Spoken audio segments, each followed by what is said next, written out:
یارونو زما دا فریاد واورئ.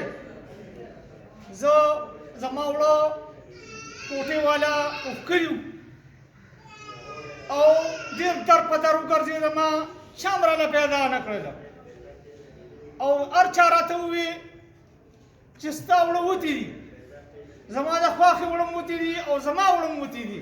درې بوجۍ 6 بوجۍ زما د کور نه تللي دي.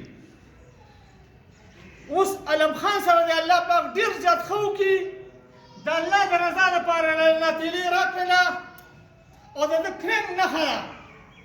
الله دې ټول عمر دې ژوندی لري، الله دې ټول عمر دې ژوندی لري. د غریبانانو همدرد دی او دا ظالمان دي الله پاک تباه برباد کړي چې د غریبو خلکو وړه خوري.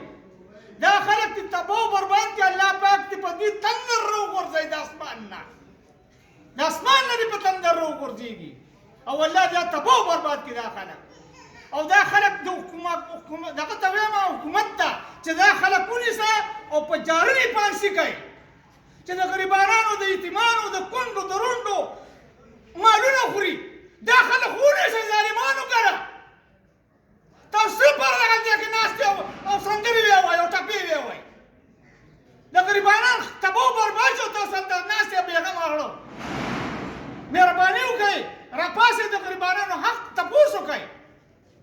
موږ در په در ګرځو، خاورې په سر ګرځو او سیر وړو ځان له پیدا کړو، د یو بل نه یې واخلو او دا راته نه میلاویږي.